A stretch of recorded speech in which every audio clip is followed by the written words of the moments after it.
Good morning বন্ধুরা। আজ হলো 18 মে সোমবার।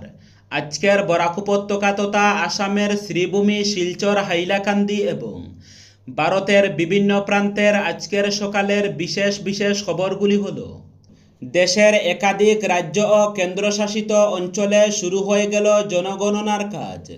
বাড়ি বাড়ি গিয়ে তথ্য সংগ্রহের পাশাপাশি এবার ডিজিটাল ব্যবস্থাকেও গুরুত্ব দিচ্ছে কেন্দ্র। বিশেষ মোবাইল অ্যাপের মাধ্যমে সরাসরি নাগরিকদের কাছ থেকে তথ্য নেওয়ার উদ্যোগ নিয়েছে নরেন্দ্র মোদী সরকার।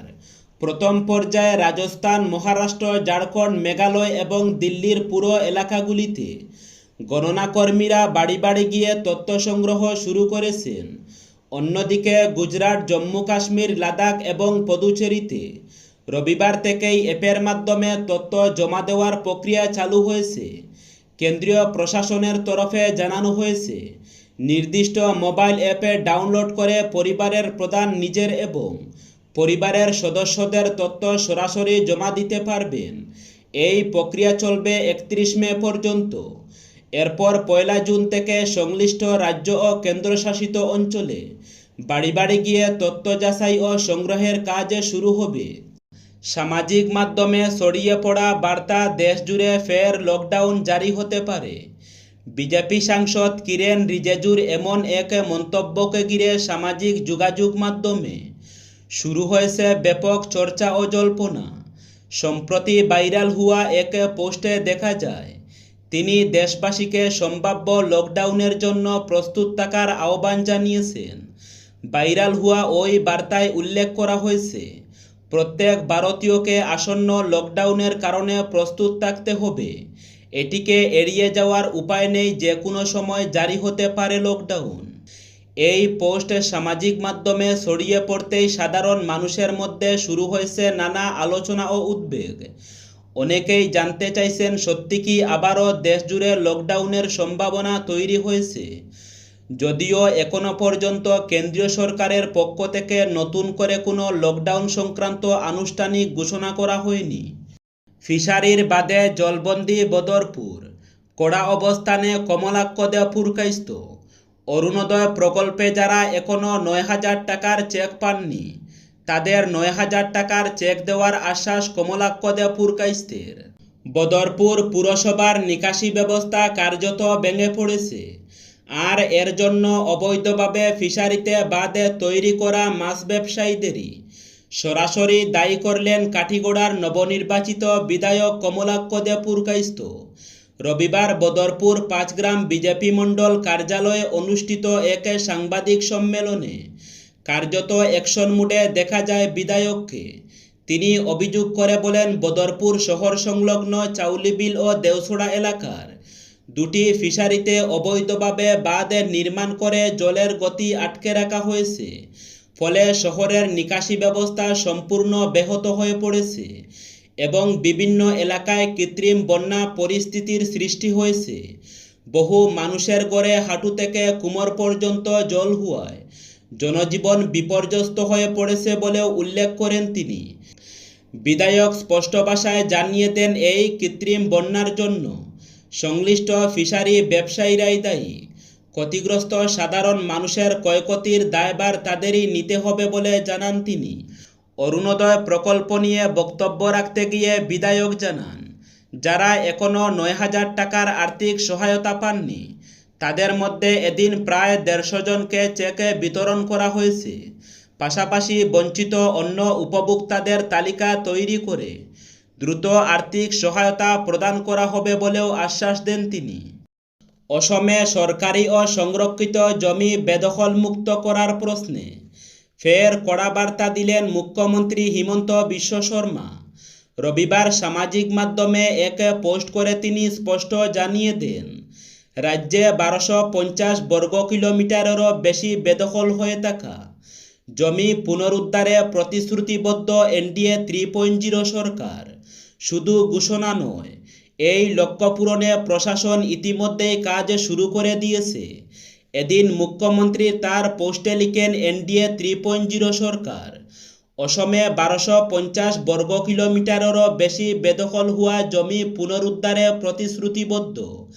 এই প্রতিশ্রুতি বাস্তবায়নের লক্ষ্যে আমরা ইতিমধ্যেই কাজ শুরু করছি। এর পাশাপাশি শনিবার বিভিন্ন জেলায় চলা উচ্ছেদ অভিযানের কয়েকটি ছবিও সামাজিক মাধ্যমে ভাগ করে নেন তিনি। সেই ছবিতে প্রশাসনের বুলডোজার অভিযান, সরকারি জমি পুনর্দখলের কাজ এবং নিরাপত্তা বাহিনীর উপস্থিতি দেখা যায়। গত কয়েক বছরে অসম সরকারের অন্যতম আলোচিত পদক্ষেপ হয়ে উঠেছে অবৈধ দখলদারি বিরোধী অভিযান। সরকারি জমি, বনভূমি, সত্রের জমি এবং জলাশয় বেদখলমুক্ত করতে রাজ্যের একাধিক জেলায় ধারাবাহিক উচ্ছেদ অভিযান চালানো হয়েছে। বিশেষ করে দরং, নগাঁও, হুজাই, গোয়ালপাড়া, শোনিতপুর, লক্ষ্মীমপুর, শ্রীভূমি সহ বিভিন্ন জেলায় প্রশাসনের অভিযান নিয়ে রাজনৈতিক মহলেও তীব্র আলোচনা হয়েছে। রাজ্য সরকারের দাবি, বহু জায়গায় দীর্ঘদিন ধরে বেআইনিভাবে সরকারি জমি দখল করে বসবাস, চাষাবাদ এবং স্থায়ী নির্মাণ কাজ চলছিল। শুধু তাই নয়, সংরক্ষিত বনাঞ্চলেও অবৈধ দখল বাড়ছিল বলে অভিযোগ। অবিরাম বৃষ্টির জেরে ডলু নদীর প্রবল স্রোতে ভেসে গেল লোকনির্মাণ বিভাগের নতুন নির্মিত পাকা রাস্তার একাংশ।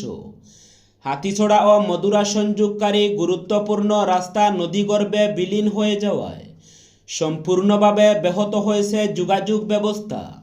এছাড়াও রাস্তার উপর থাকা একটি পাকা সেতুর সামনের অংশ নদীতে ধসে পড়েছে।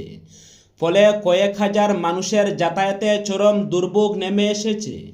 স্থানীয়দের অভিযোগ, দীর্ঘদিন ধরেই ডলু নদীর ভাঙনে ক্ষতিগ্রস্ত হচ্ছে এলাকা। বহু বাড়িঘর ইতিমধ্যে নদীগর্ভে তলিয়ে গেছে। এবার নতুন রাস্তা ও সেতু ক্ষতিগ্রস্ত হওয়ায় আতঙ্ক আরও বেড়েছে। ঘটনার খবর পেয়ে এলাকা পরিদর্শন করেন উদারবন্দের নবনির্বাচিত বিধায়ক রাজদীপ গোয়ালা। তিনি দ্রুত প্রয়োজনীয় ব্যবস্থা নেওয়ার আশ্বাস দিয়েছেন।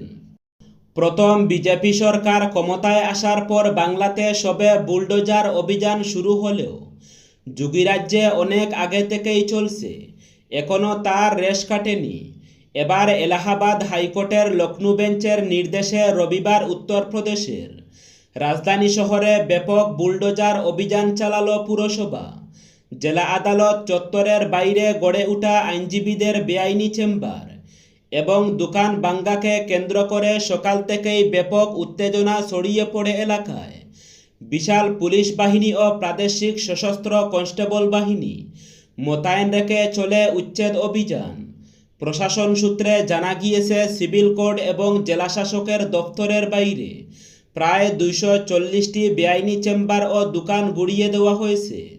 আদালত চত্বরে দীর্ঘদিন ধরে দখল করে এই নির্মাণ গড়ে উঠেছিল।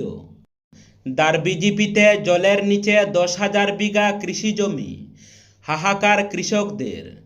দলাই বিধানসভা কেন্দ্রের ব্যস্ততম সড়ক পালই দারবি বড়জালেঙ্গা পূর্ত সড়কের দারবি তারানাথপুর এলাকাটি দীর্ঘ কয়েক বছর থেকে জলে প্লাবিত হয়ে থাকায় এলাকার জনগণের মনে তীব্র ক্ষোভের সৃষ্টি হয়েছে।